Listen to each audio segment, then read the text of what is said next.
E aí, guris, então, vamos falar a respeito, né, de Grêmio e Santos, mas antes eu quero trazer à tona um pouco o Grenal, né, porque a gente sabe, né, como o Grenal é importante aí no Sul, e aí eu queria saber se o Grêmio vai sentir até o fim do campeonato essa derrota pro Internacional, principalmente da maneira como a derrota foi, né, ali no final, né, de forma inesperada. Diga aí.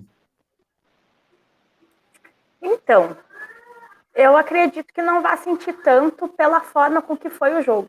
O Grêmio não jogou mal, jogou muito bem, principalmente no segundo tempo, né? O primeiro tempo estava um pouco mais apagado, assim, mas acredito que o resultado não expressou como estava realmente o segundo tempo do Grêmio, né? E a forma com que foi,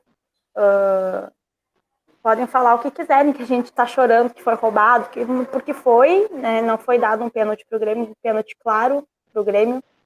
Tenho as minhas dúvidas do pênalti do Inter, mas mesmo que tenha sido, terminaria empatado, né? E como eu falei para quem veio pegar no meu pé, não é uma derrota em Grenal, depois de quase 2 anos, depois de 11 vitórias consecutivas, para me fazer menos gremista, né? Então, tipo, eu, como o Renato fala, eu confio no meu grupo, confio no meu time. Provavelmente não vamos mais com a mesma garra por brasileiro, e eu concordo com isso, que a gente tem que focar na Copa do Brasil, mas não acredito que seja por isso, pela derrota no Grenal, e sim pelas atuais circunstâncias, né? Se for para escolher alguma coisa, eu prefiro escolher a Copa do Brasil também. E aí, você acha que mesmo as críticas foram feitas aí em relação ao Grêmio depois da partida, mesmo assim, o time tá alinhado? Acredito que sim, tem alinhado bastante, né? Tem melhorado a partir de uns jogos para cá.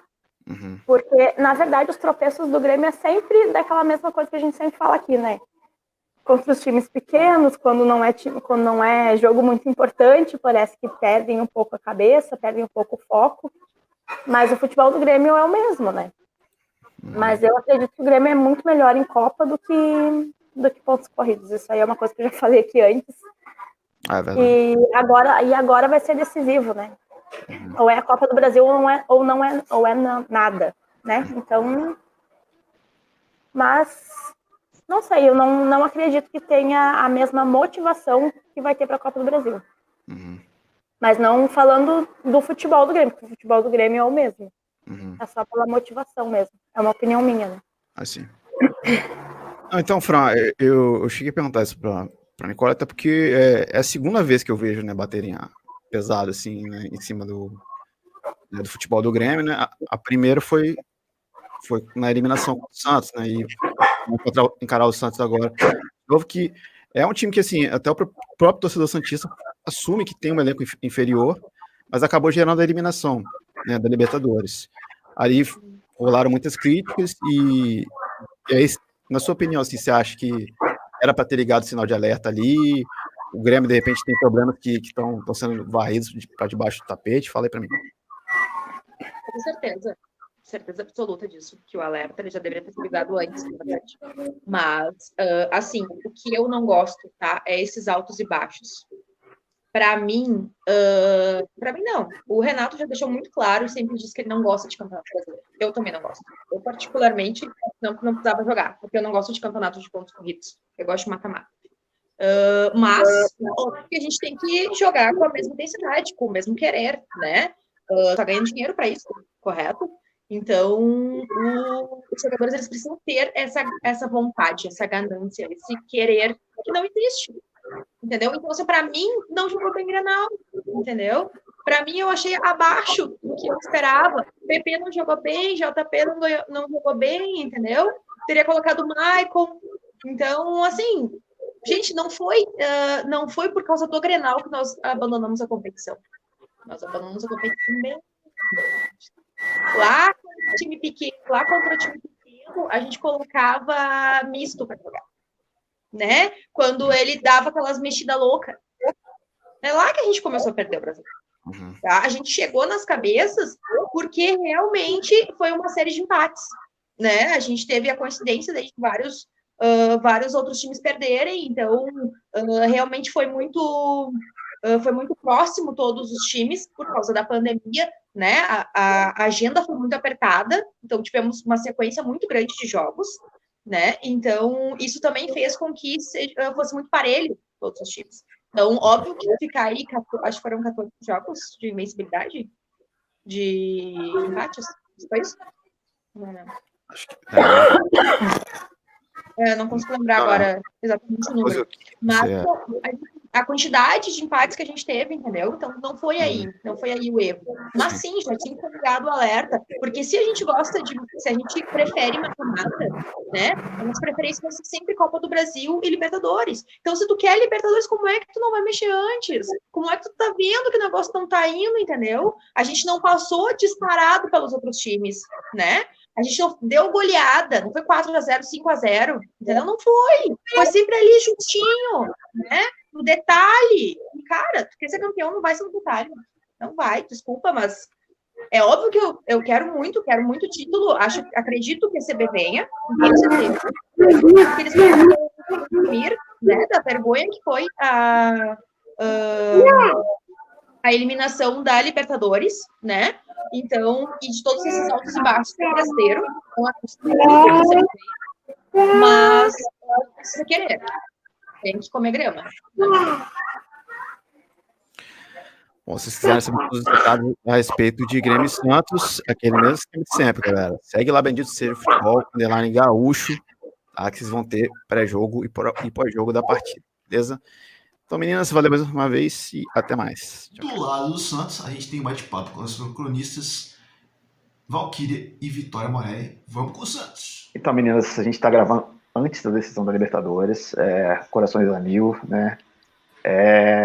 E aí eu vou fazer uma pergunta, Vitória, assim, meio que independente do resultado, né? Porque independente do resultado, há um certo receio ali de repente rolar um desmanche na equipe. Você acha que isso pode acontecer ali, mesmo com vitória ou derrota?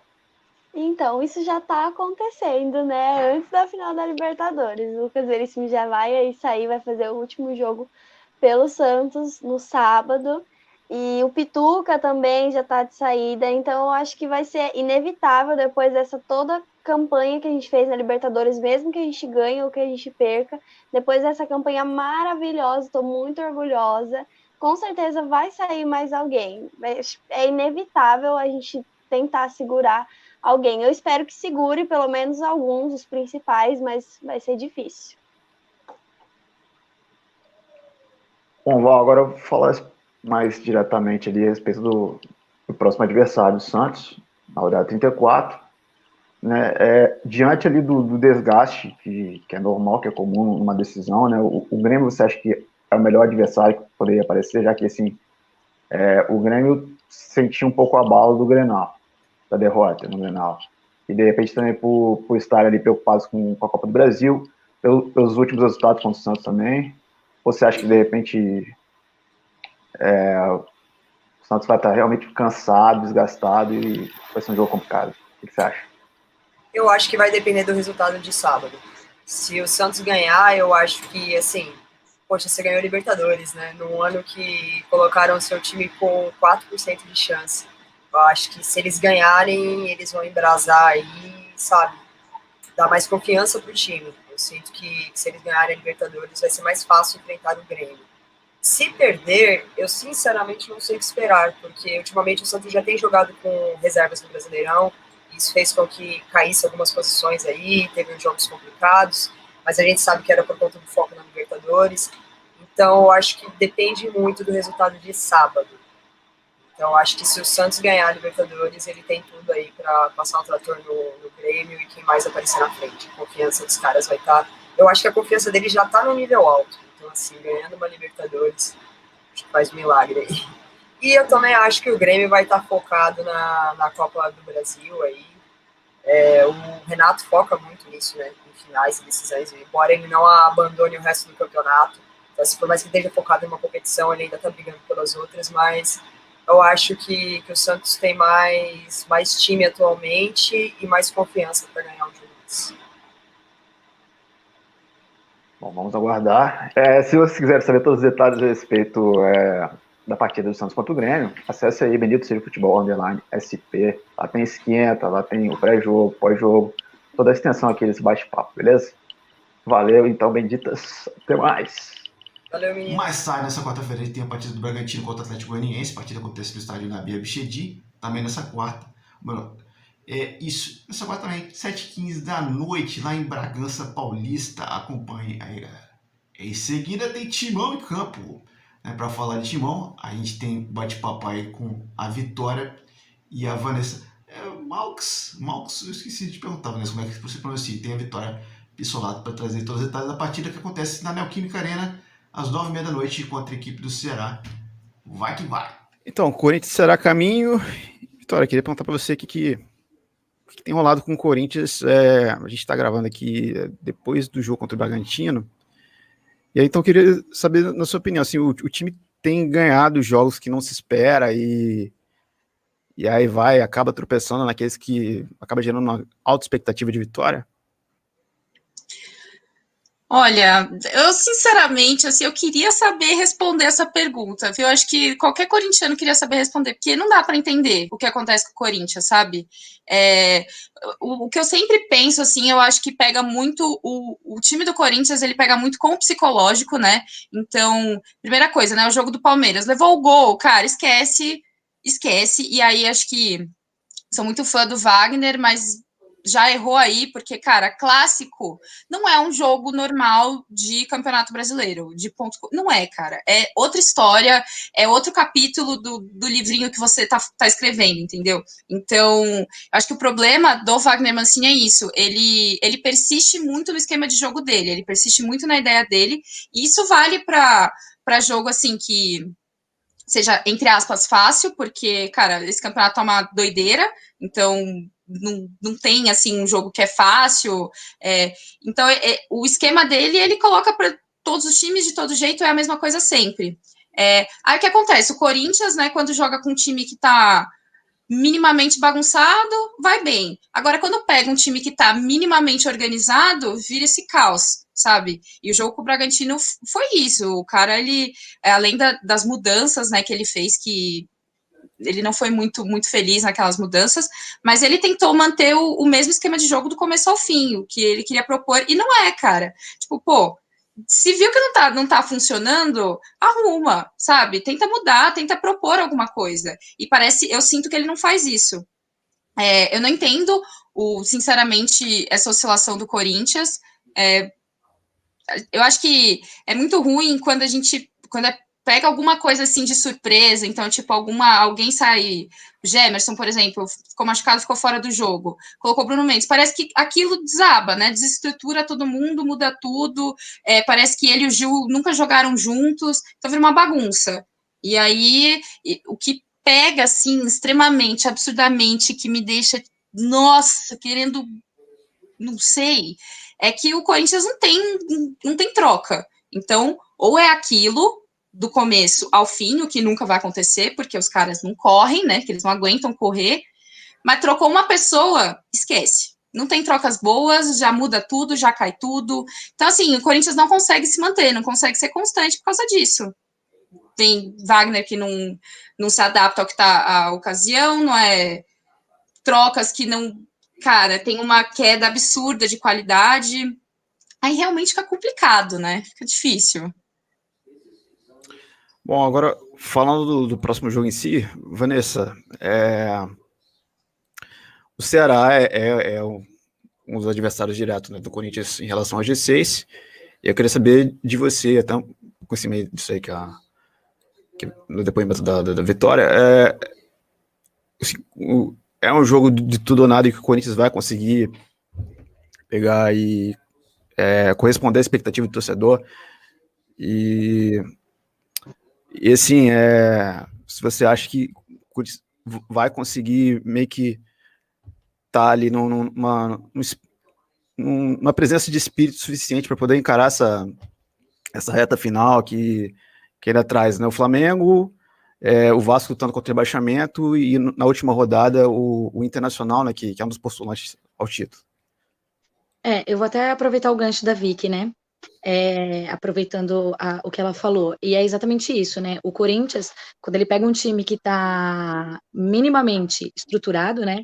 Engajado, o próprio Corinthians se desestabiliza completamente. E assim, aproveitando também para falar do último jogo, o Mancini, ele fez umas substituições absurdas, sabe? Ele tirou o Casares para colocar o Luan. Então, assim, eu falo por mim, em particular, Vanessa, assim, o Luan, gente, não dá, sabe? Ele não é jogador pro Corinthians, na verdade, né? Ele morreu lá quando ele foi campeão da América. Ele teve todo o mérito dele para ele chegar onde ele chegou, mas assim, a gente tem que ser, claro, a gente tem que ser real. Hoje, ele não é isso. E ponto. Então, assim, não adianta querer aproveitar um cara que há anos era... Hoje ele não é mais. Então, assim, aí eu me tiro o Casares para colocar ele. Assim, não tem o mínimo sentido. Não tem, assim, o mínimo do mínimo sentido. O cara não acerta uma bola, não acerta um passe. E aí é o que a Vicky falou. Desestabiliza o time todo, entendeu? E o Mancini, ele parece que ele não se encaixou ainda, né? Ele fez lá aquela sequência de sete jogos invictos, conseguiu lá dar alegria pra gente, mas, ao mesmo tempo, parece que ele tá perdido. Porque, assim, a gente vai lá no confronto contra o nosso maior rival e a gente toma uma goleada. E, assim, que nem a Vicky falou, não tem, clássico, não é uma rodada como qualquer outra. É clássico. Então, assim, a gente entra para jogar, para ganhar. Não é, um empate 1-1, 0-0. Agora, assim, uma goleada do nosso maior rival, assim, eu não tenho nem estrutura para isso, não tenho. Então, assim, o Corinthians é uma incógnita.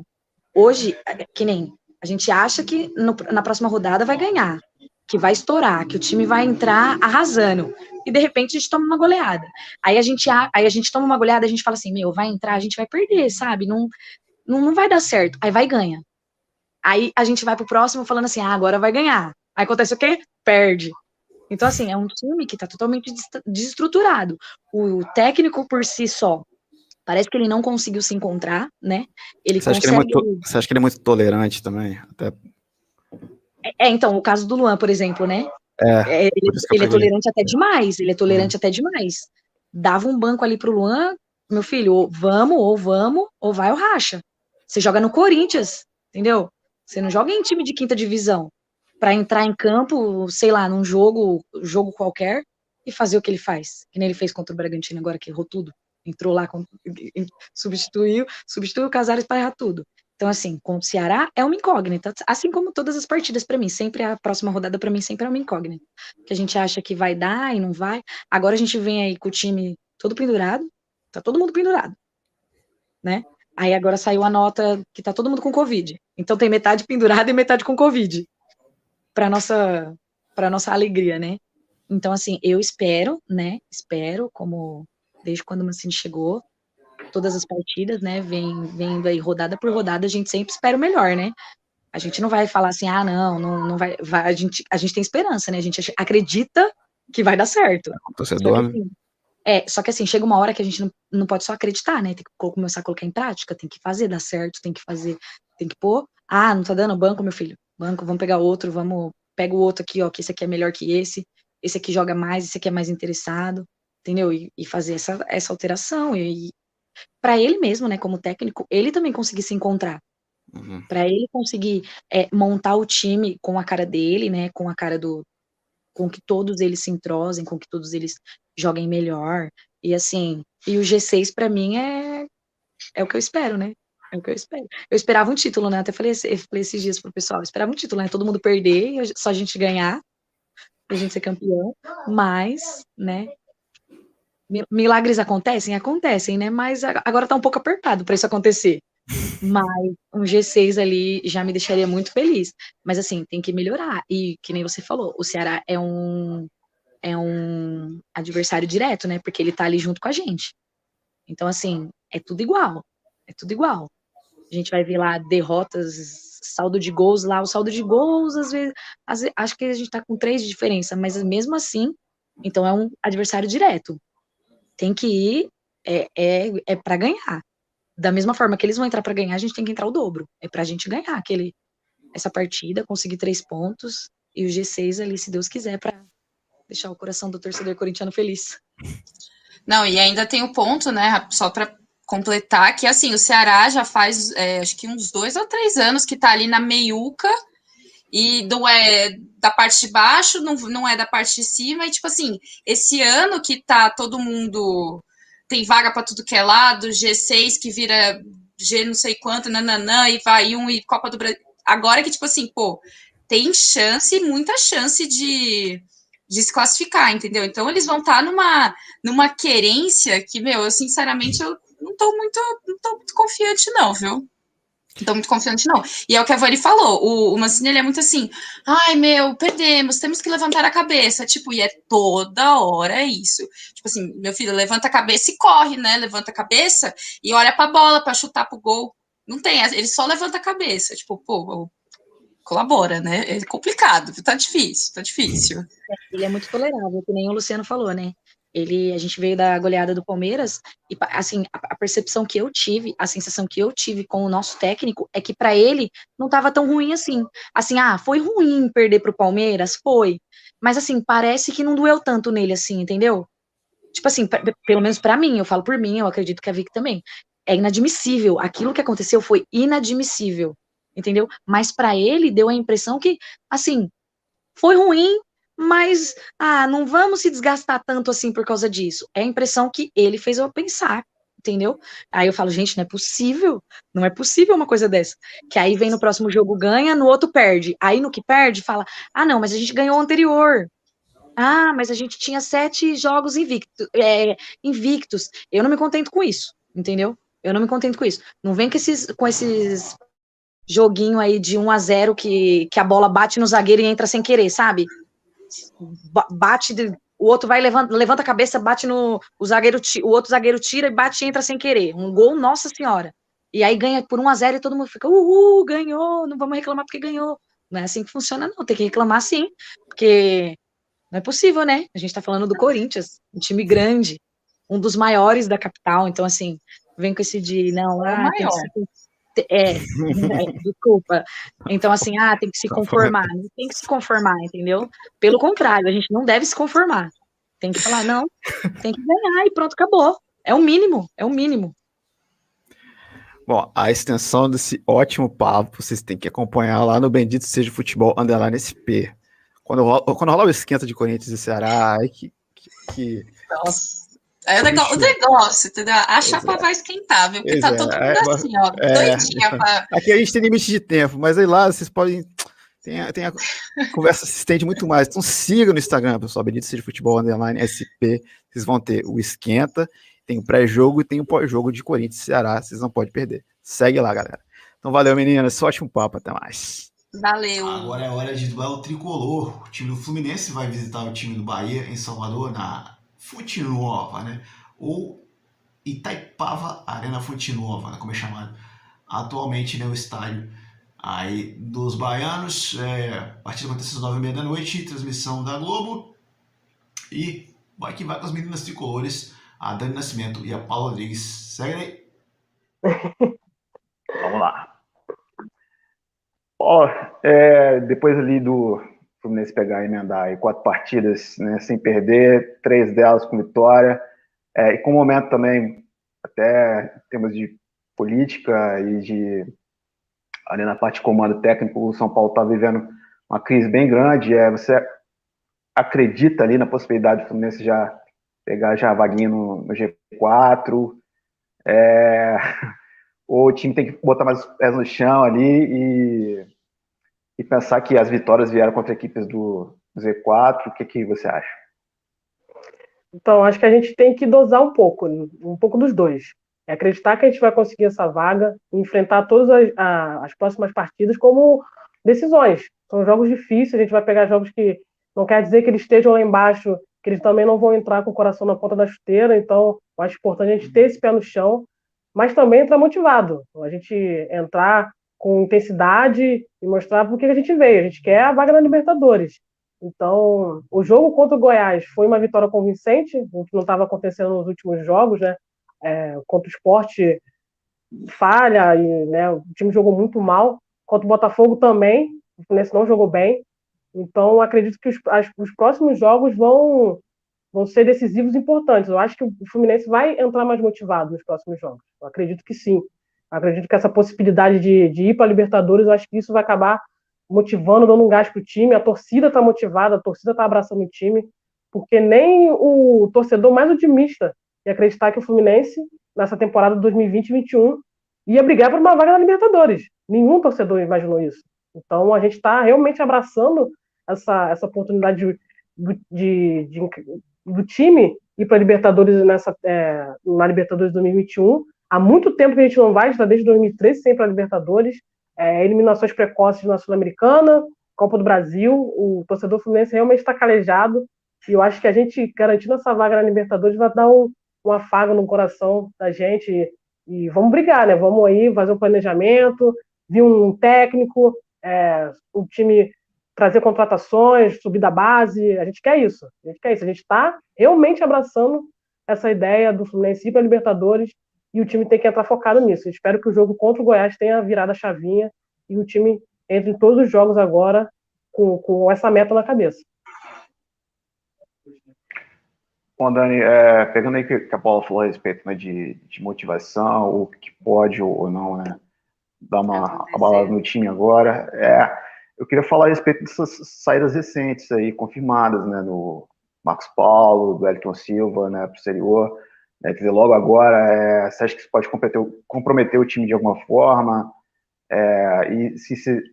Mas de repente você tem algum receio de surge ali mais alguma saída? Tem os destaques aí do John Kennedy, do Martinelli, que foi muito bem contra o Goiás. Fala aí. Essas saídas de Marcos Paulo e Wellington Silva, ao meu ver, o Wellington Silva estava fazendo hora extra no Fluminense. 36 jogos, apenas 6 gols, vista a posição dele, visto os gols que ele perdia, né, você esperava mais dele. Até acredito que tenha contado muito com o azar em certos momentos, mas a gente precisa de resultado. Então, se não está rendendo, que saia do clube. Ao Marcos Paulo, ele tinha que sair, porque já não rendia mais o que ele era esperado. A gente sabe do potencial do Marcos Paulo, a gente via desde a época do João Pedro, né, ele ali naquela dupla, ele fazia muito mais. Tudo bem que em alguns momentos eu acho que ele era mal escalado em relação ao posicionamento, mas, obviamente, a torcida ficou mordida em relação a como foi a saída, sem compensação, visto o discurso dele. Eu mesmo já tive uma conversa com ele. Só que, assim, é aquilo. A gente não sabe o que passa na nossa instituição de fato e o que de fato acontece com o jogador. A minha conversa com ele tem mais de 1 ano e ele realmente é tricolor, né? Tem muita gratidão ao clube, mas ele tem uma vida, uma família, são pessoas que dependem dele. Então, eu não sei o que aconteceu para acontecer dessa maneira a ida dele para o Atlético de Madrid sem compensação financeira para o Fluminense. Mas, assim, é um jogador da base, fez 20 anos hoje, eu acho que ele está fazendo 20 anos hoje, e, infelizmente, sai de um jeito, né, que a torcida não gosta, que fica ali no pé, fica torcendo para que ele fique no banco, nunca mais jogue como titular. E, em relação aos jogadores da base, é aquilo. A gente já está aqui conversando sobre a Libertadores. Se eu fico com medo no Campeonato Carioca, quando sobe alguém do Sub-17, do Sub-20, imagina o Fluminense terminando no G4, indo para uma Libertadores, com Samuel no banco, John Kennedy, vem de cracaço aí do Sub-20, e tem Calegari, tem todo mundo. Se você pegar bem Luiz Henrique, Calegari, Martinelli, gente. Mesmo ontem, o jogo, né, os gols dele tendo sido um pouco de sorte, mas ele já vem apresentando um futebol consistente. Ele carrega o meio de campo, às vezes, ali com Yuri e Hudson. Então, assim, todo mundo fica muito de olho. E, infelizmente, o Fluminense, conhecido como por vender até para pagar dívidas, quem está precisando, né, somos nós. Diferente de um time que tem um grande potencial financeiro, ele vende jogador quando ele quer há muito para só lucrar. Nós, para sanar dívidas. Então, abaixa o preço do jogador e ele sai, a gente acha que é preço de banana. Eu já citei o Pitaluga, o goleiro, a gente nem viu. Eu não pude nem ver a joia do gol do Fluminense, porque ele já foi pro Liverpool. Eu não pude nem ver, assim, em algum jogo oficial transmitido pela televisão. mas a gente fica sabendo porque acompanhamos a base, a gente sabe do rendimento do jogador, e ele já foi. Simplesmente já foi. Aí o John Kennedy, primeiro jogo, ele entra, faz o gol, né? Se posiciona muito bem, não tem medo do adversário. Primeiro jogo como profissional. Eu já imagino, assim, ele saindo no dia seguinte. Ele aqui, ó, Fluminense anunciando. Saída aqui o John Kennedy por um preço de uma balinha Juquinha, mais um jogador muito ruim do outro time. Né? E, nossa, muito complicado. E eu não acho que é bala, tá? A saída desses dois jogadores não acho que mexe em nada no elenco, nem nas competições que podemos vir a, né, participar como a Libertadores ou a própria Sul-Americana, caso dê alguma zeba e a gente, né, desça aí. A Sul-Americana é importante também, é uma competição que o Fluminense precisa de uma competição internacional, é isso, fato. Seja ela Libertadores, que eu prefiro, mas se for a Sul-Americana também, que venha, que seja feito um planejamento. O que a gente viu acontecer nessa temporada de ser eliminado pelo União La Calera e depois pelo poderosíssimo Atlético Goianiense na Copa do Brasil, não existe. Simplesmente não existe. Bom, eu recomendo para vocês, vou deixar aqui no card, aqui em cima, a análise da Dani com a cabeça gola a respeito, né, de chegadas, formação de plantel e saídas do Fluminense do mercado da bola do Flusão. E se vocês quiserem saber todos os detalhes a respeito de pré-jogo, pós-jogo dessa próxima partida do Fluminense, acessa lá Bendito Seja o Futebol, logo azul, tem tudo aí antes e depois das partidas, tem o esquenta que é muito bom também. Segue lá, galera. Valeu, meninas, pela participação e até mais. Agora, hora de falar de Galão da Massa. Atlético vai até Goiânia e enfrenta a equipe do Goiás no estádio Serrinha às 9h30 da noite. Né? Para falar de Atlético, temos, né, a participação das cronistas Júlia Mesetti e também da Daiane Oliveira. Vamos que vamos. Então, meninas, Júlia, eu queria saber como é que você acha que o Galo agora vai reagir a essa ausência do Keno, né? Afinal, uma ausência importante na reta final. Você acha que existe um substituto ali à altura? Ou quem ali que o São Paulo deveria colocar no lugar dele para o time continuar rendendo bem? Bom, é óbvio que o Keno vai fazer uma falta danada. Hoje ainda li que, tipo, não tem previsão para a volta dele, não sabe se ele volta aí nesse Brasileirão, mas não está descartada a hipótese. E o Keno, tipo assim, ele é titular absoluto, o principal do ataque ofensivo do Galo, então é claro que sem ele o time pode parar de render bastante, enfim.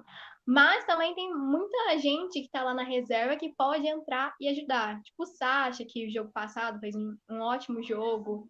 O Marrone também, que foi uma contratação vinda do Vasco e que, tipo, raramente entrou como titular. E até mesmo, tipo, o Sabinho, que substituiu o Keno no jogo passado, para, tipo assim, ir revezando em um jogo, entrar no segundo turno, tipo, ajudar. E até mesmo o Tardelli, que a torcida aí atleticana estava protestando esse tempo atrás, pedindo a volta dele. O São Paulo nem está relacionando ele, né? Ele está, tipo, disponível aí desde o dia 15 de dezembro, mas não está nem sendo relacionado. E a torcida atleticana fez uns protestos pedindo. Eu acho sim que ele deveria, tipo, entrar para jogar, até porque pelo valor investido nele, ele vir pro Galo para jogar só um clássico e um jogo treino é pouco demais. E, tipo, apesar dele não ter rendido muito no Grêmio na temporada passada, e, enfim, não render mais como ele rendeu no auge da carreira dele, eu acho que ele ainda pode muito contribuir para o elenco, até porque pela experiência, por ser Galo. Enfim, seria muito interessante. E os jornalistas aí estão especulando a possível contratação do Hulk também, que se chegar, vai ser para agregar o elenco. Então, sim, o Keno vai fazer falta, mas também temos jogadores à altura para repor. Bom, Dayana, puxando um pouco o que a Júlia estava falando a respeito de rendimento, e falando um pouco ainda da disputa do título, né? O Inter ganhou emplacado ali uma série grande de vitórias consecutivas, né? Sendo que o Abel Braga estava sendo ali mais criticado do que o São Paulo até, né? E aí eu queria saber de você, assim, se nesses últimos jogos, pensando jogo a jogo, o Atlético consegue ali emplacar uma série de vitórias consecutivas igual, consegue dar uma arrancada, para de repente até pensar no título, agora é hora de botar os pés no chão e pensar em confirmar a vaga no G4, direto para o grupo da Libertadores. Bom, eu acho que até o último jogo ainda não tem nada definido aí sobre o campeão, ou que vai ser o campeão, né? O Atlético tem sim grande chance de conseguir o título ainda esse ano, até por causa de como a Júlia estava falando, um elenco muito bom, né? E assim, o Atlético é aquele ditado que todo atleticano fala, né? Enquanto tem 1% de chance, 99% de fé, né? Eu acho sim que o Atlético pode ainda levar esse título, até porque vai vir uma sequência de jogos até fáceis, né? O próximo é o Fortaleza. Então, assim, o Atlético tem tudo, tá na mão, tá a faca e o queijo na mão, para ele conseguir ainda. Eu acho que o Inter não leva esse campeonato, vamos ver, né? Porque tá tudo aí, um, joga para outro. Não tem nada definido ainda, porque a diferença do Atlético para o Inter é só 5 pontos, né? O São Paulo, eu acho que a diferença do São Paulo para o Inter são 4 pontos, né? Então eu acho que é uma diferença muito. E o Galo tem uma sequência ali de times que estão na parte de baixo, né? Tem o Fortaleza, tem o Goiás, né? É, isso mesmo, mas eu até estava falando com a Júlia que o Atlético tem esse trem de ganha dos difíceis e perde dos fáceis. Aí o coração do atleticano fica ali ansioso para cada jogo, né? Porque não sabe se vai ganhar, como que vai ser, né? Porque esse jogo contra o Vasco, que foi esses dias agora, é para esquecer aquele jogo, né? Porque o Atlético estava muito mal, não conseguiu encaixar ali no segundo tempo, até conseguiu, mas a culpa foi toda do São Paulo, que demorou a mexer, né? Então, assim, o Atlético está nas mãos dele. Ele pode se ganhar. Eu posso acrescentar uma coisa? Pode, fala aí, Júlia. Assim, a gente está falando desse embalo do Inter, do Abel e tal, mas a gente não pode esquecer que todos esses times que hoje estão ali no G4, durante o Campeonato Brasileiro, tiveram, tipo assim, uma frequência ruim, igual o Galo está tendo agora, é claro. Agora o Galo manter o foco, né? Não perder jogo bobo, igual o empate com o Bragantino, a perca para o Vasco, sabe? E o errou pênalti e tal. Isso não pode acontecer para um time que quer ser campeão. Isso, exatamente. O time que quer ser campeão não pode estar dando esses vacilos que o Atlético está dando, né? Agora, ainda mais que está na reta final, agora é a hora de embalar umas vitórias aí, não dá bobeira que vai dar certo. Sim. Contra o Coxa também. Você quer falar do Dylan Borreiro, Dayana? Ah, não. Melhor não, porque eu estou estressada com ele. Tá bom. Beleza. Bom, então, deixa eu indicar para vocês aqui, se vocês quiserem saber todos os detalhes das próximas partidas do Galo, contra o Goiás, contra o Fortaleza, né? E essa reta final, segue lá, Benito Seja Futebol, _MG, lá tem pré-jogo, tem pós-jogo, tem o esquenta das partidas, né? E sempre as notícias mais recentes do Galo, através dessas benditas cronistas. Valeu, meninas, até a próxima. Tchau, tchau.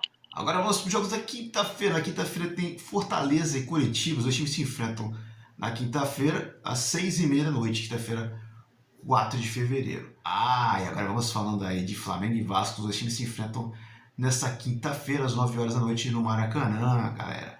Sim, temos aqui as faixas presentes no time da Retromania. Segue aí, galera, segue aí no Instagram, Retromania Vila Velha.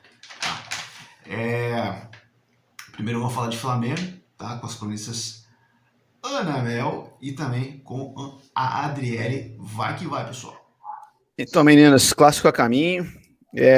E eu queria saber de você, Aninha, como é que você tem sentido aí em relação às substituições controversas do Rogério Ceni, né? Afinal, bastante criticadas, e aí eu queria saber, assim, decretar que já não dá mais para ter paciência com ele, ou ainda é necessário oferecer mais crédito por ele ter entrado ali no meio da temporada, né?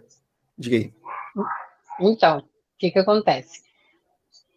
A torcida, ela tá muito acostumada com assim, muito apegada ainda, na verdade, com o time de 2019, que foi um time maravilhoso, que ganhou tudo, e realmente está sendo difícil para a gente aceitar esse time agora, o que está acontecendo. Então, o pessoal está procurando sempre alguém para colocar a culpa, ou o técnico, ou a diretoria, ou o jogador X, enfim.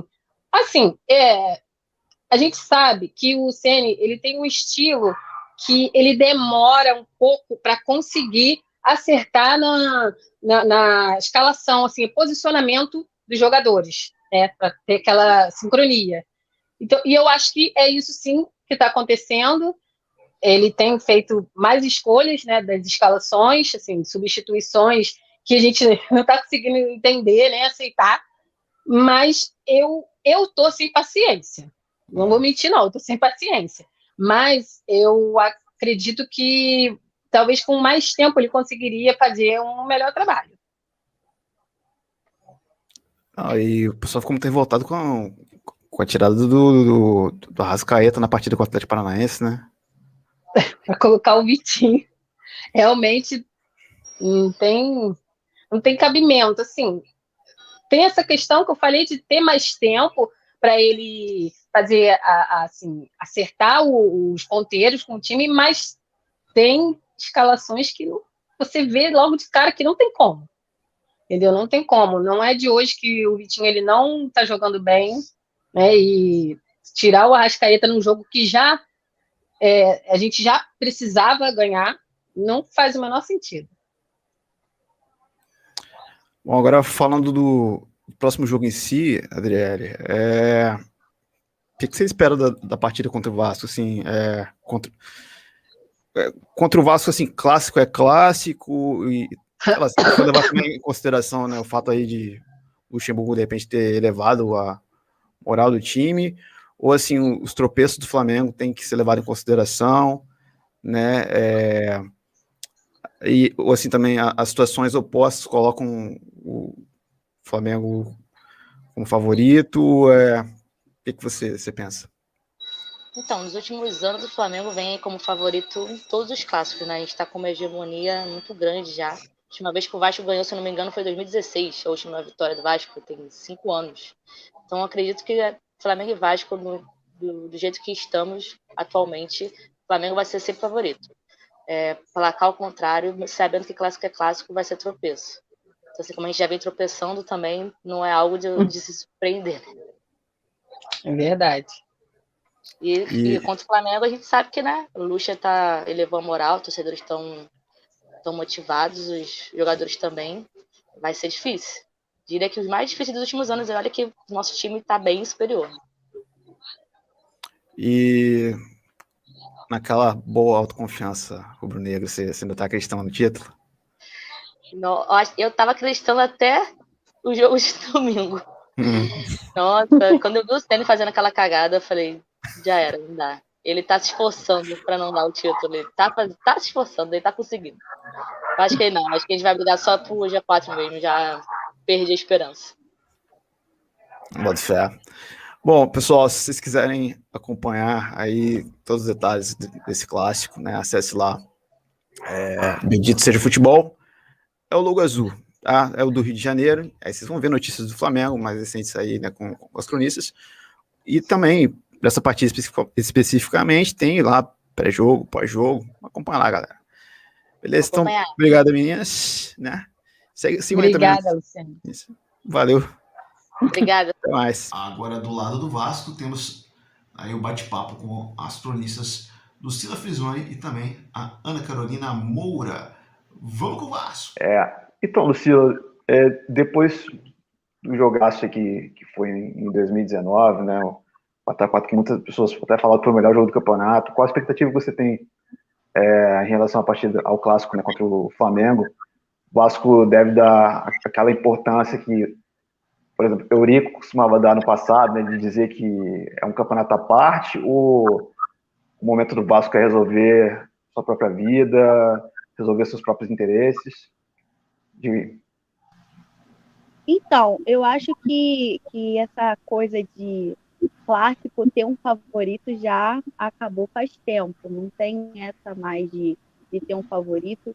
Eu acho que o Flamengo, comparando aí com o time do Vasco atual, tem ótimas peças, né? Vive uma fase melhor, e tanto a questão financeira também como a questão da tabela.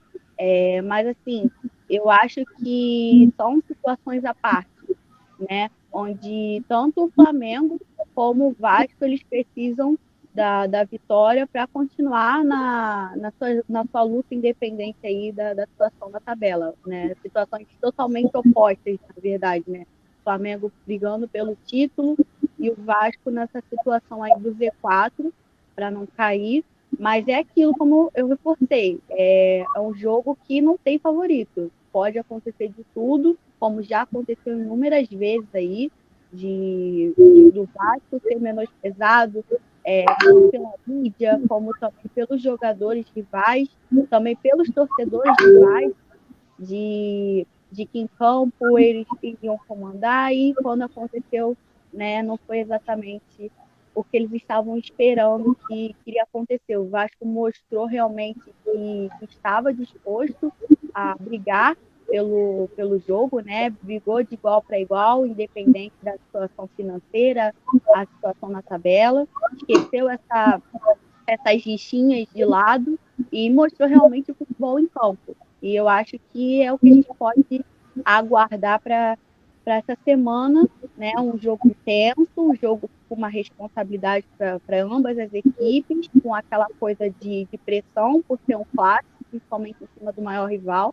Quem é que não quer ganhar em cima do maior rival, né? Obviamente. Mas é aquele jogo que cabeça fria para poder conseguir os 3 pontos. Bom, Ana, falando em cabeça fria, queria saber se dá para manter a cabeça fria com relação à arbitragem, né? Porque aconteceram ali muitas queixas, né? Depois dessa partida contra o Bahia, né? Pela falta de critério da arbitragem, né? Que o Lucha até falou, foi justo expulsar o Castan, mas na entrada contra o Douglas, né? Mas não aconteceu mesmo, né, na entrada do Gregory, do Bahia, em cima do Benítez. Eu queria saber, assim, você tem receio de que a arbitragem siga ali meio tendenciosa e acabe prejudicando o Vasco, seja mais um obstáculo ali a caminho nessa luta contra o rebaixamento? Sim, eu tenho muito receio, né, porque o Vasco, ele não é que ele não, os times não, os clubes parece que não respeitam mais o Vasco, né? E isso acontece em diversos jogos, né? Nesse jogo contra o Bahia foi descarado, assim. Não que eu não achava que o Castan não tenha... Até concordei que o Castan tinha mesmo que ser expulso, porque pegou o goleiro mesmo, né? Mas achava também que o Gregory tinha que ser, porque foi uma entrada muito forte e só houve critério para um lado, né? E o Vasco sempre prejudicado, em casa, né? Em casa e mais do que nos outros jogos. Eu falo assim, às vezes, na época do Eurico não tinha isso, né? Respeitavam mais o Vasco. Mas era isso que acontecia mesmo. Eu não via, eu sou um pouco mais velho, eu não via isso acontecer em São Januário, e isso pode prejudicar muito. A gente sabe, né? O Vasco não está com um time maravilhoso. E quando joga bem, se esforça, tá tentando, a arbitragem também não ajuda, né? É muito complicado. A questão do VAR é um assunto muito polêmico, né? Não apenas nos jogos do Vasco, mas também no campeonato em si, sabe? Então, não é apenas o Vasco que bate nessa tecla, mas são comentaristas, são jogadores de futebol, são técnicos. Então, assim, é um grupo que realmente vem falando, batendo na mesma tecla sobre a questão do VAR. É um mecanismo bom que favorece realmente o campeonato? Sim. Porém, ele não está sendo utilizado da forma certa. Ele demora a ser apitado, a ser acionado. Muitas das vezes, muitos lances não são acionados. Alguns lances são acionados, mas aí tem uma outra regra, como aconteceu no próprio lance mesmo do Douglas, foi em cima de quem, meu Deus? Esqueci o nome do rapaz. foi em cima do Léo Matos, lembrei. Do Vasco. Que foi aquele lance bem polêmico, né? Que inclusive a Globo mostrou de um ângulo que não favorecia a gente de ter essa conclusão de, pô, será que a bola saiu? Será que não, a bola não saiu? E aí, como é que ficou, né? Então, assim, pela regra, né, da arbitragem, se a bola saiu totalmente do campo, ok, mas dependendo do ponto de vista, né, se foi aquela coisa, pô, ficou na dúvida se a bola realmente saiu ou não saiu, por que o VAR não foi acionado? Se o juiz não estava no lance, por que ele não foi lá dar uma olhada para tirar a prova realmente de que a bola não tivesse saído? Se fosse um jogo, sei lá, entre Vasco e Corinthians, ou então Vasco e Flamengo, e esse lance tivesse acontecido com o time rival, a Globo, Fox Sports e por aí vai, iam estar a semana inteira comentando sobre o lance, sabe? Iam mostrar de ângulos diferentes, de câmeras diferentes, até aquela linha pontilhada eles vão fazer questão de mostrar. Assim, por que contra o Vasco isso nunca acontece? E aí foi o que a gente estava falando antes de começar a live. São nessas situações, né, pequenas situações que o vascaíno sempre bate na tecla de que é prejudicado com a questão da arbitragem, porque sabe que no final do campeonato esses pequenos pontos podem fazer uma grande diferença. O Bahia, por exemplo, conseguiu um ponto ontem e no jogo passado contra o Corinthians também garfou o Corinthians, conseguiu 3 pontos. Então aí já são 4 pontos que no final do campeonato podem fazer uma grande diferença para eles. E aí, esse time que foi favorecido pode correr o risco de continuar na Série A, e o time que foi prejudicado o campeonato inteiro vai para a Série B. Como a gente pode ver também, como o Botafogo. O Botafogo aí, no primeiro turno, em inúmeros jogos, foi prejudicado pela arbitragem. Em inúmeros jogos.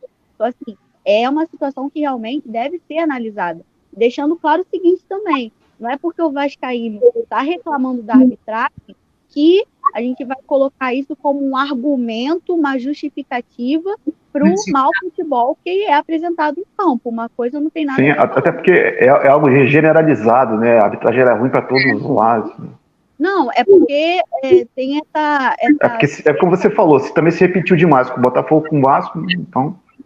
Não, exatamente. E rolou esse papo no Twitter, não sei se vocês viram, mas rolou esse papo no Twitter de que o vascaíno vive reclamando da arbitragem porque não tem uma consciência de que o time do Vasco é ruim. Não, o torcedor do Vasco será, né? Consciência, né? A gente tem essa noção, mas são situações separadas. Também deixando claro, a questão do Castan foi realmente um lance justo, né, a expulsão e tal, porém, nós como comentaristas, cronistas, jornalistas, independente do time, a gente tem que tocar nessa tecla. Por que contra o Vasco, o lance nunca é olhado, analisado, criticado, questionado. Agora, quando é a favor do Vasco, né, aquela situação que vai prejudicar o Vasco, é abafado o caso. E nesse lance do Benítez, do Gregory do Benítez, até o comentarista da Globo, da arbitragem, falou que realmente era para ele ter tomado o cartão vermelho, que foi uma... como é que se fala? Uma pegada muito forte, né? Que realmente tinha que ter sido expulso também. E nem foi falta, o juiz nem marcou falta. O Gregory, ele já tinha cartão. Ele já tinha tomado um cartão amarelo. Então, assim, independente dele ter sido expulso direto no lance, né, ele poderia muito bem dar um outro cartão. E não teve nenhum posicionamento do Wilson Pereira Sampaio, não teve nenhum posicionamento. Ele estava no lance, ele viu o lance. Se vocês pegarem as imagens, você vai ver nitidamente que ele estava olhando o lance, estava perto. Então, assim, o cara já tinha um cartão amarelo, por que ele não tomou outro? São essas coisas que devem ser questionadas sempre, batendo na tecla. E a gente sempre vai ter essa forma de reclamar, porque a gente sempre é prejudicado pela arbitragem. A verdade é que a gente sempre é prejudicado pela arbitragem, né? Eu acho que, assim, contra o Flamengo, nós tivemos aí vários jogos, não apenas Campeonato Brasileiro, mas Carioca. Quem não lembra o lance clássico em cima do Diego Souza, do puxão da camisa, né? Onde também tivemos aí o próprio deboche do goleiro Felipe falando que roubada era mais gostoso e tal. Então, assim, a gente sabe realmente que é uma situação que pesa na nossa consciência, sabe? De saber que em inúmeros jogos nós tivemos uma situação assim prejudicada, né, de perder títulos, de perder pontos importantes no campeonato por conta desse favorecimento. Porém, eu não quero utilizar isso como um argumento, de repente, para um possível confronto, o que pode acontecer em campo. Eu acho que os jogos, e eu vivo batendo essa tecla nas lives lá no Bendito, é na questão psicológica do elenco do Vasco. Não apenas do elenco do Vasco, mas também da torcida do Vasco. Ninguém vai estar preparado para um quarto rebaixamento. Então, assim, no momento, a nossa cabeça realmente ela tem que estar focada 30 vezes mais, sabe? Para a gente conseguir realmente os 3 pontos. E o jogo contra o Flamengo, que é um clássico, que é historicamente falando, tem várias situações onde, né, já aconteceu de tudo e mais um pouco. O Vasco ele tem que estar com o pé no chão, porque isso pode prejudicar a gente pra caramba. Eles vão debochar, eles vão querer arrumar confusão o tempo inteiro? Vão, com certeza. E vão fazer qualquer pretexto para deixar o time do Vasco com o abalo afetado, psicológico afetado. Então, o Vasco não pode entrar nessa rixinha, tem que entrar e fazer o feijão com arroz, o que o Luxemburgo resolveu fazer.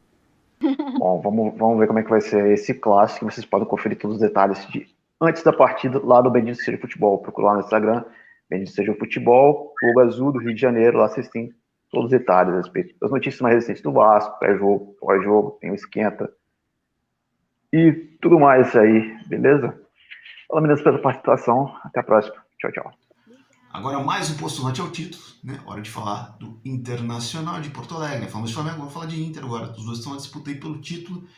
Inter visita o time do Atlético Paranaense nessa quinta-feira, às 9 horas da noite, né? E aí, para falar dos colorados, a gente traz as cronistas Andresa Machado e também Malu Falkenberg. Vamos que vamos com o Inter!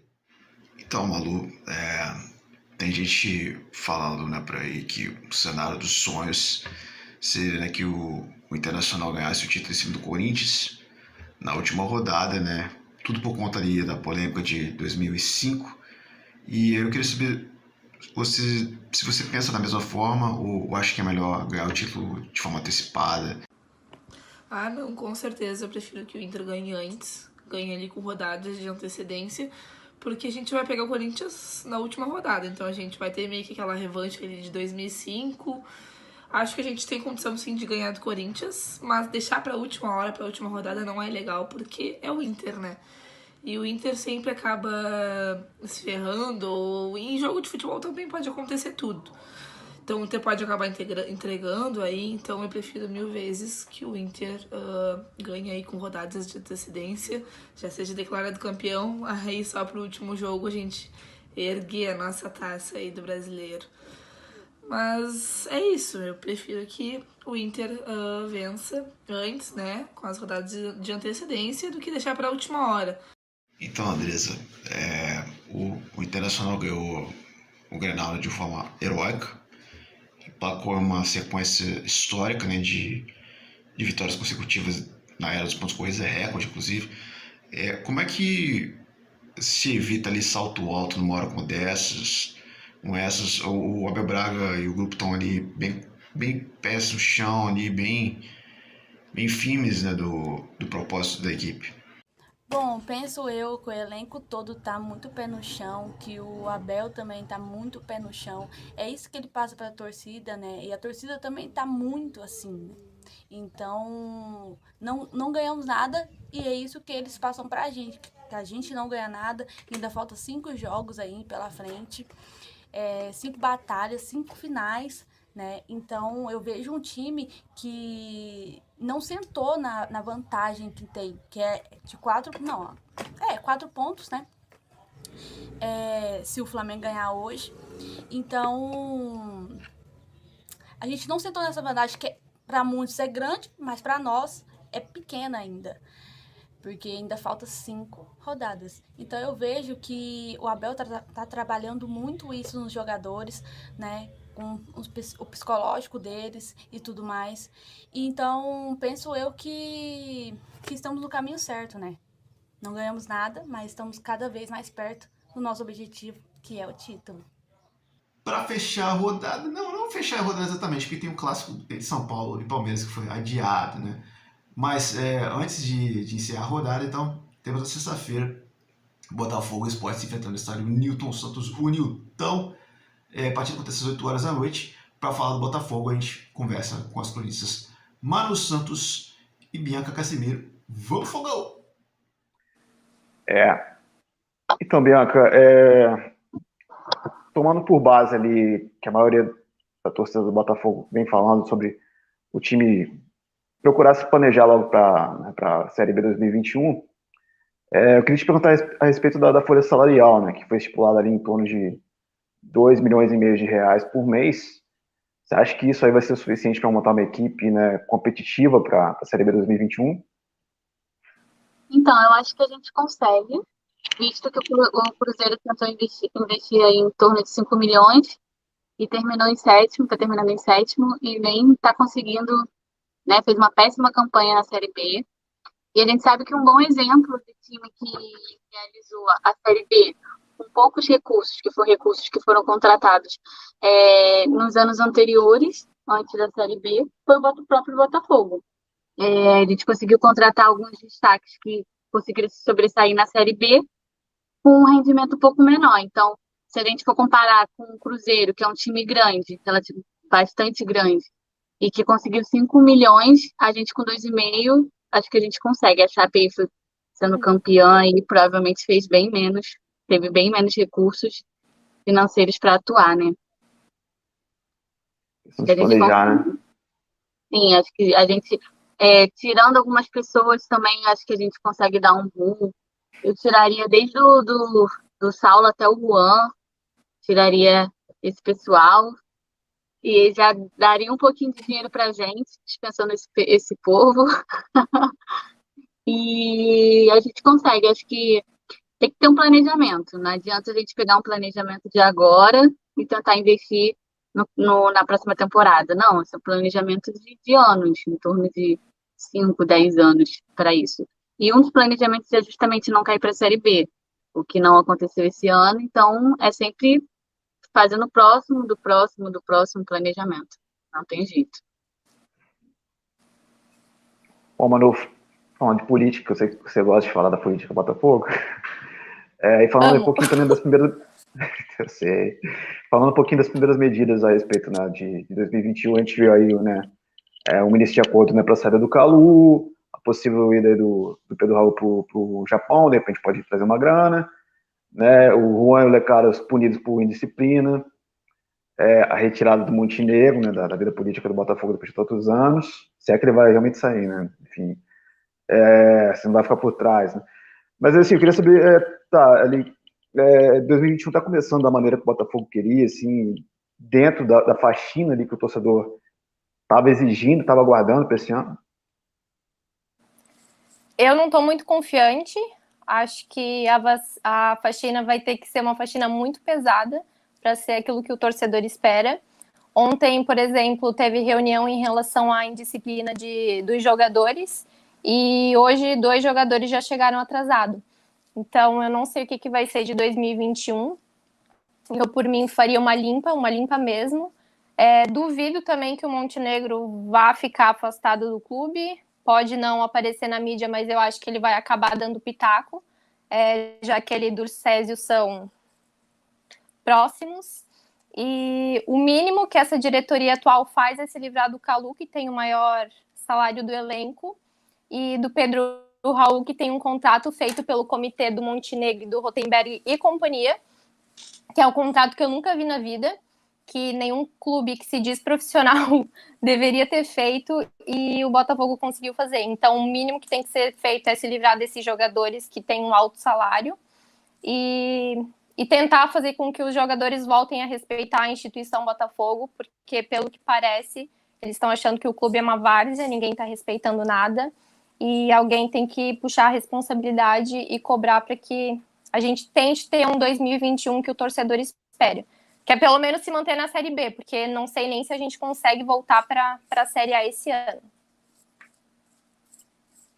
Se quiser acompanhar todas as notícias do Botafogo a respeito de 2021, a respeito dessas questões políticas, questões de planejamento, segue lá Bendito Seja o Futebol, logo azul do Rio de Janeiro. Se quiserem também saber de todos os detalhes da próxima partida, pré-jogo, pós-jogo, esquenta e tudo mais, né? Sigam lá no Instagram, as colunistas do Bendito Seja. Valeu então pela participação, meninas. Até a próxima. Tchau, tchau. Para encerrar a rodada, a gente tem o choque rei, o famoso choque rei entre São Paulo e Palmeiras. A partida foi adiada para o dia 19, né? Mas a gente traz agora algumas notícias, algumas informações, alguns detalhes a respeito do momento de São Paulo. Depois a gente fala de Palmeiras, logo na sequência, beleza? Primeiro falando de São Paulo, a gente traz as cronistas, né, do Bendito Seja, a Bianca e a Yasmin. Vai que vai! Bianca, a gente foi meio pego de surpresa, né? Quando estava preparando as pautas, né? Eu ia te perguntar, né, a respeito, né, de se era necessário o clube continuar acreditando no campeonato, ou se era para planejar, né, o ano que vem, mas aí veio a notícia da demissão do Fernando Diniz.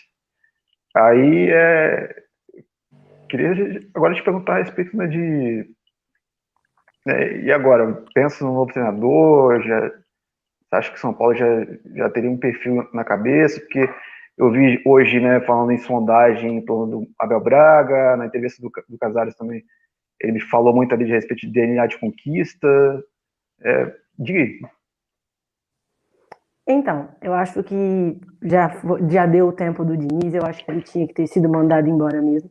Mas a respeito de um novo treinador, eu acho que o São Paulo precisa ter um norte e, procurar uma filosofia de trabalho. Porque não adianta nada especular Abel Braga, que tem uma filosofia. Aí especula Miguel Ângelo Ramírez, que é uma completamente diferente.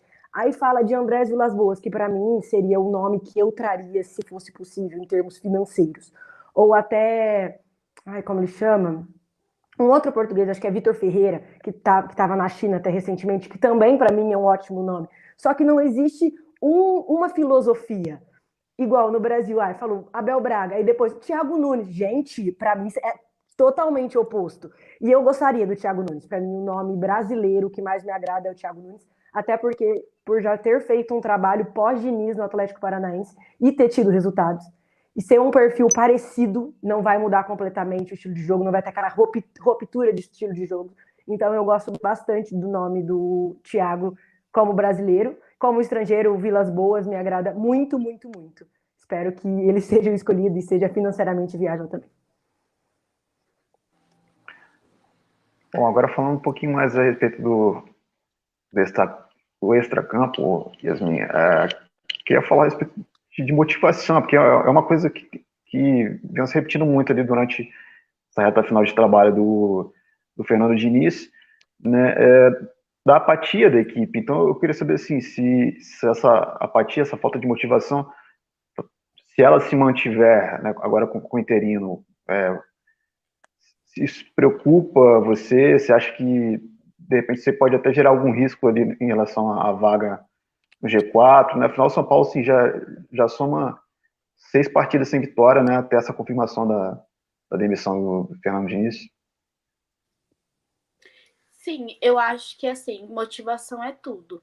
A pré-seleção, né, o que é falado dentro do vestiário, motiva muito os jogadores. E depois do que aconteceu com o Tietê, eu acho que o elenco se dividiu. Eu acredito que o elenco se dividiu em opiniões e o Diniz perdeu a voz, porque para mim quem manda no time é o treinador. Se o treinador fala assim, tem que ser assim. Mas no São Paulo isso não acontece. No São Paulo, se o Dani Alves fala A e o Diniz fala B, 90% do elenco vai ouvir o Dani Alves. É um exemplo. Isso acontece com outros jogadores também. Então, não adianta o capitão mandar, mas o técnico tem que estar ligado, ele tem que estar nessa motivação também. Os jogadores têm que ouvir o que ele tem para dizer. E a nossa vaga no G4 está assim em risco. Eu queria muito que não tivesse, sinceramente. Eu queria muito que a gente tava lá sonhando com o título, mas a nossa vaga tá sim em risco, porque depois do jogo que tivemos domingo e das 6 partidas sem vencer, eu acho que a gente corre muito risco de ficar fora da Libertadores, e não vai ser um choque, porque nós, torcedores são paulinos, já estamos meio que cansados disso, sabe? Em 2018 mesmo eu fiquei muito chateada com o que aconteceu, que a gente perdeu a liderança e acabou quase ficando de fora também. Então, a gente já tá cansado. E esse ano a gente criou uma esperança, né? A gente falou, nossa, será que vai? Olha o elenco, tava dando certo. Se o Diniz tivesse mudado uma peça, uma coisa ou outra, mostrasse que ele era melhor, talvez isso não teria acontecido. Talvez a gente estaria hoje ainda líder e não teria perdido aquele jogo pro Bragantino, que para mim foi pior do que perder pro Grêmio na Copa do Brasil, desculpa. Foi pior do que perder pro Grêmio, porque, nossa, foi um dos piores jogos, acho, do São Paulo da temporada, aquele contra o Bragantino. Então, faltou, assim, uma motivação a mais do Diniz, sim, ele ter voz lá dentro. Ele falar, vai ser assim, vai ser assim. Não, ninguém contrariar e seguir. Mas não é isso que acontece. Eu acho que os jogadores começaram a fazer tudo por si. Eu acredito nisso. Para acompanhar toda a sequência de notícias a respeito desse momento do São Paulo, sobre a demissão do Diniz e tudo, quem pode vir a seguir, segue lá a Benítez de Futebol Underline SP, tem todas as notícias das cronistas do São Paulo, né? Também tem pré-jogo e pós-jogo a respeito dessa próxima partida do São Paulo. A gente está falando aqui mais do momento, né? Porque foi adiado, né? A partida do Palmeiras vai ser lá na frente, né? Então, siga o Benítez seja o Futebol Underline SP, que você vai ter notícias mais atuais, né? Que é mais um bate-papo a longo prazo. Inês, obrigado pela participação aí. Até a próxima. E a rodada finalmente se encerra, então, com o Palmeiras em campo, né?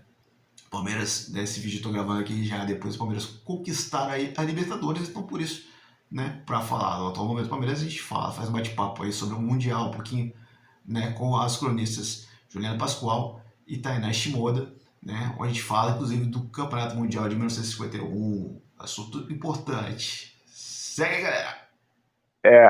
Então, Ju, sempre que eu trago esse assunto aqui à tona, a gente tá até falando antes, né, de gravar, que gera polêmica de um jeito ou de outro.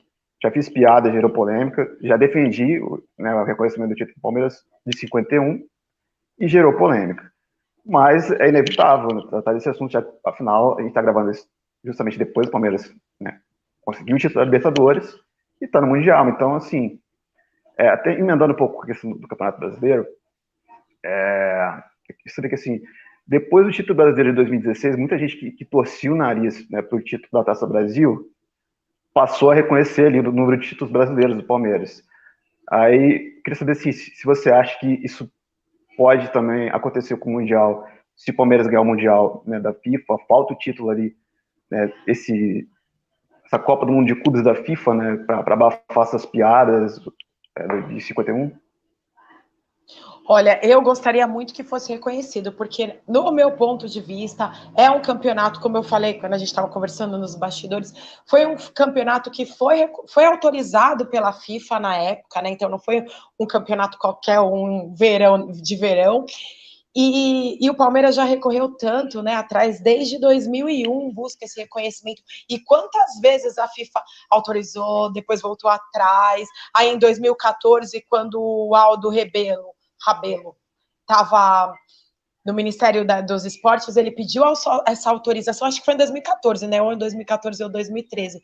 Aí foi autorizado e aí em 2017 eles voltaram atrás. Então eu acho super justo, porque não foi um campeonato qualquer, foi um campeonato importante, o primeiro interclubes da história que abrangeu todos os países, né? Que foi mundial. E a gente ganhou em cima da Juventus, né? Não foi um joguinho qualquer. Então, sim, tem um peso muito grande. Para mim, ele já é reconhecido, independente se as pessoas reconheçam ou não, mas a gente precisa desse reconhecimento da FIFA realmente. E eu não sei se isso vai acontecer se o Palmeiras ganhar o Mundial esse ano, mas eu gostaria muito, porque é mérito do time esse título, né? Eu quero. Para mim vai ser bimundial. Bom, Tainá, falando um pouquinho dessas possibilidades e continuando a falar do Mundial, já que a partida de São Paulo foi adiada, a gente está falando aqui de outros assuntos mais momentâneos, né? E aí, então, assim, na final da Libertadores tem muita gente questionando, né, o futebol jogado, né, a qualidade, o nível da partida. Eu quero saber de você, assim, se isso gera ali uma pulga atrás da orelha ali em relação ao Mundial, ou de repente o fato até às vezes de uma preocupação defensiva que o Palmeiras teve, queria ter mais coragem, dar ali até um pouco mais de esperança de repente na partida tão almejada contra o Bayern, ainda tem a semifinal, né? Bom pensar assim, né? Assim, mas eu cito essa comparação com o time europeu, né? Porque em 99, né, o time jogou melhor do que o Manchester, né, e acabou perdendo, né? De repente, jogou uma estratégia mais defensiva. Fala aí o que você acha. Então, primeiro que assim, né, a gente precisa chegar lá, a gente espera, claro, que o Palmeiras seja o finalista, mas já vimos aí alguns brasileiros caírem antes, né, então é uma possibilidade, até porque, sei lá, se pegar o Tigres, por exemplo, é uma possibilidade mesmo, enfim, mas eu acho assim, apesar do jogo da Libertadores, da final, eu sinto muito que, primeiro que o Palmeiras fez o que tinha que fazer, que, de uma certa forma, é apostar muito no sistema defensivo mesmo e apostar em anular os dois principais jogadores do Santos, né, o Soteldo e o Marinho, e conseguiu fazer isso muito bem. E para você fazer isso muito bem, você, no fim das contas, vai perder aí alguma coisa, vai perder um pouco de agressividade mesmo, mas eu acho que era o necessário. Então, considerando que é uma final única, que é em campo neutro, eu acho que tudo isso se soma para não ser assim o que muita gente vem falando, né? Foi um jogo chato, não foi tão bom. Eu entendo o que as pessoas dizem. É óbvio que para mim, como torcedora, foi um jogo extremamente emocionante do começo ao fim, né?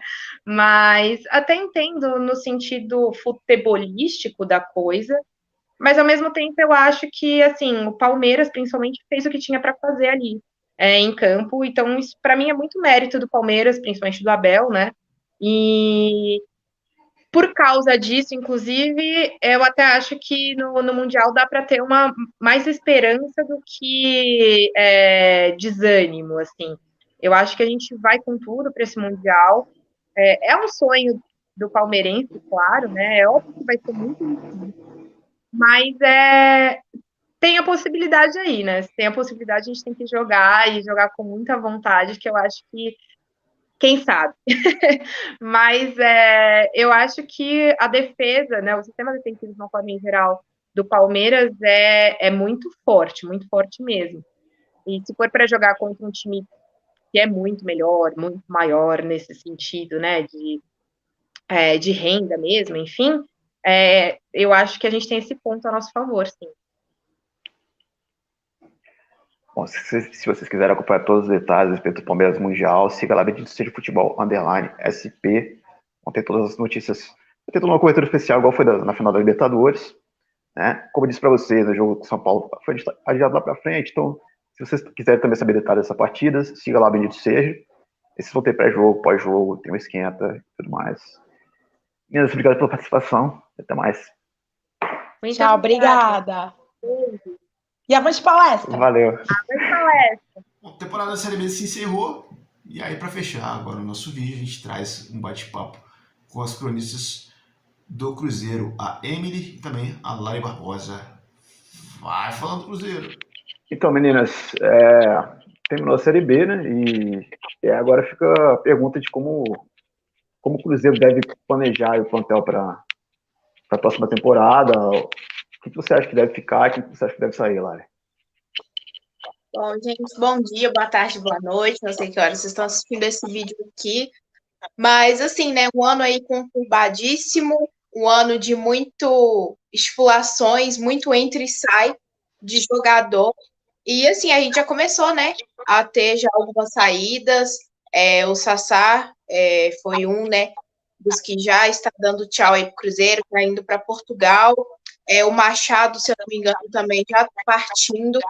Então, assim, as peças principais que a gente tem para contar para a temporada de 2021, no meu ponto de vista, a gente já tem, né, assim, entre aspas, confirmado, que é o Rafael Sobis e o Fábio, entendeu? Que para mim são duas peças que, assim, o Fábio renovou o contrato, e o Rafael Sobis, acredito eu que permaneça, assim, no time do Cruzeiro para esse ano. Mas nos demais, assim, tá em aberto ainda, a gente não sabe, né, como é que tá funcionando aí o planejamento do nosso querido presidente, e nem sabemos, né, se vai ter um planejamento, a gente ainda tá meio por fora e a torcida não tá sabendo, né, não tá havendo essa transparência ainda com o torcedor pra gente saber quem é que tá indo, quem é que tá ficando, entendeu? Então a gente espera, né, que permaneçam peças chaves que consigam uma arrancada aí pro Cruzeiro, porque 2021 é obrigação acesso para a Série A, e é aguardar mesmo esse planejamento. A gente espera um planejamento real para 2021, coisa que não teve em 2020. Bom, Emily, a Lari falou aí a respeito, né, da disputa, né, da Série B, mas com esse calendário apertado aí já tem que falar do Campeonato Mineiro, né, já começa no dia 22 de fevereiro. Eu queria saber qual a sua expectativa, né, para o Campeonato Mineiro desse ano. Sim, você se encontra mais otimista do que em 2020, né, por conta do rebaixamento?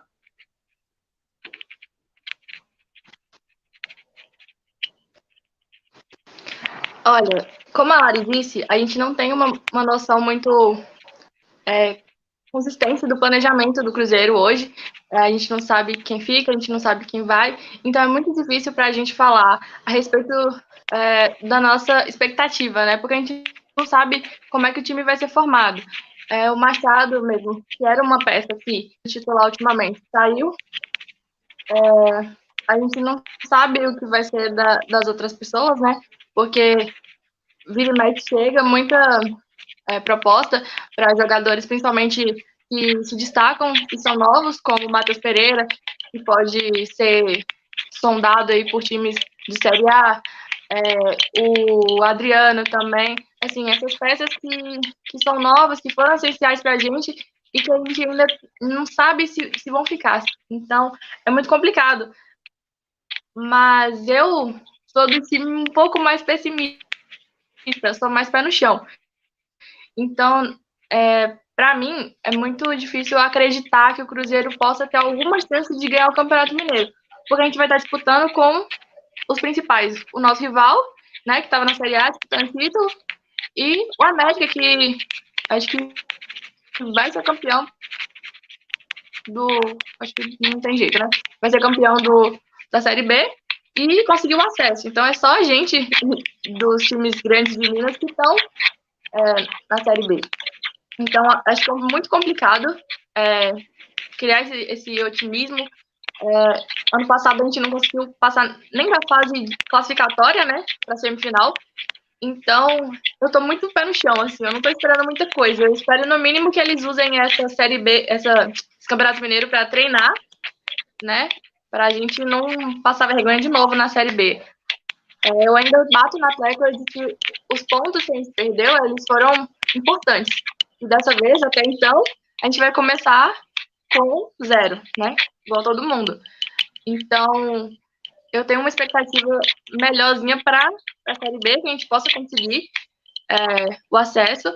Mas o Campeonato Mineiro, assim, eu acho que vai ser mais um teste, para estudar o time, para ver como é que tá o entrosamento. E é isso.